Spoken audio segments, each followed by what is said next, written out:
I'm going to shift to who I think is your favorite guy, and correct me if I'm wrong. Would that be TyTy Washington from Kentucky?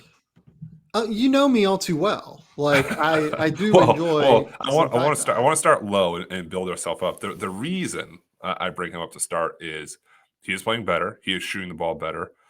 He's in Yep. the 89th percentile in catch and shoot per synergy. He does that 2-man game.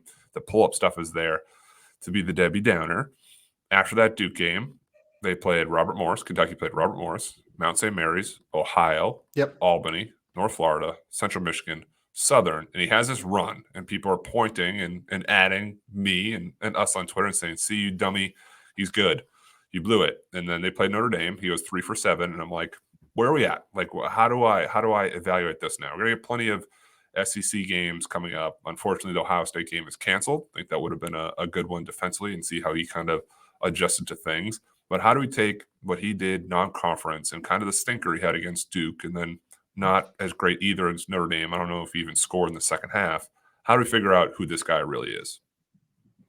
So I didn't hate the Notre Dame game. I will say that. Like I would have liked to have seen him more active in the second half, but I thought that the bigger problem there was that Kentucky just in general seems to not have a real like cogent plan on offense.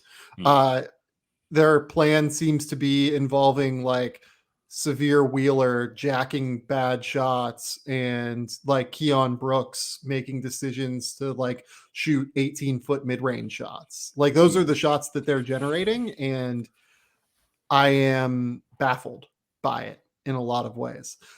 This is like the concern I had about them taking Severe Wheeler. Like all of the Severe Wheeler concerns bore themselves out on the court against Notre Dame whenever he's the one running the show as opposed to TyTy Washington at the end of this game.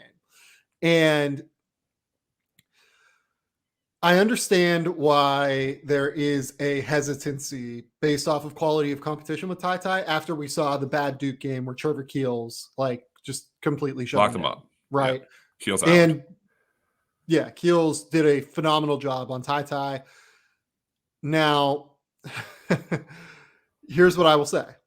TyTy is a high level shooter. That's all translated so far, right? Like he's shooting 38% from three. He's a good mid range shooter, and Yep. he's shooting 80+% from the Yep. foul line.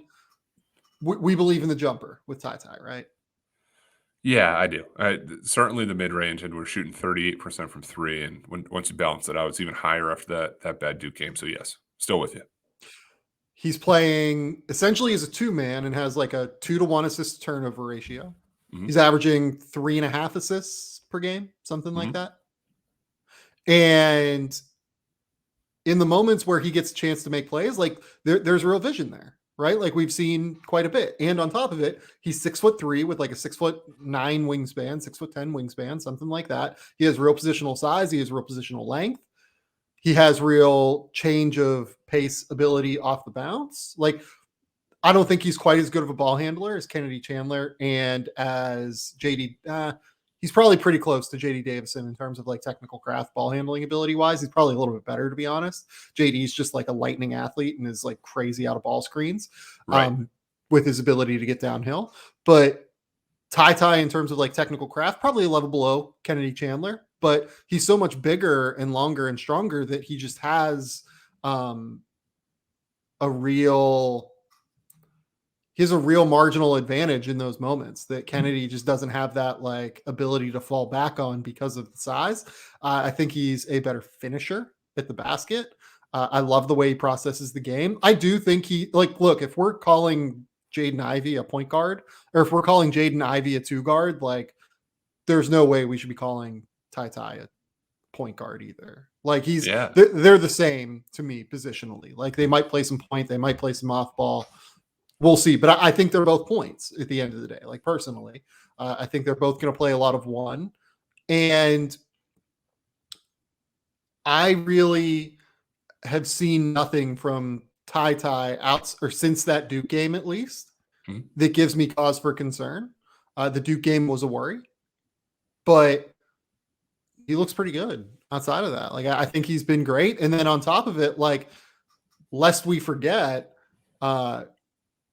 the track record of Kentucky guards outperforming their collegiate Yes, trust the data. production is pretty high. Like we've now got Emmanuel Quickly, who was great in college, but like, you know, a guy that we did not have a huge, like, positive expectation of success in the NBA. Tyrese Maxey certainly has outperformed his college production. Keldon Johnson, I'm sorry, his outperformed his collegiate production. Tyler Hero looks great so far for the Miami Heat. The list goes back and on and on and on, especially though over the last few years since they seem to have been in this little miniature rut that has occurred. Yeah, I mean, I think that part of this is scheme, and I think that part of it is that TyTy's very good, and I feel good about what we've seen so far. Yeah, I'm looking ahead kind of now at their schedule with that game canceled. I don't know if they're make it up or whatever, but a good one to circle. So like the hope, according to reports at least, is that maybe they play North Carolina because UCLA has like Mick Cronin just sat out his game last night, and I think they canceled the Alabama State game, right? They did. Yep. Yeah, so like maybe they play North Carolina, and then it looks like CBS. Because you'd have Caleb Love versus TyTy, and the point I was going to make is January 15th, you have Tennessee at Kentucky, so then you have Kennedy Chandler against TyTy Washington, so that they'll at least be able to play it out and play each other, where you're probably not going to see them against each other in draft workouts. This is as close as we're going to get. Yeah. Yeah, I'm intrigued by all of this. I don't know what to do with all of these lead guards. I will say I do have TyTy still as like a top 15 guy. Like he's the guy that I feel most confident in right now. I would probably have him more like 10 if we're being honest, but I would conservatively say top 15 without having like recently put together a big board.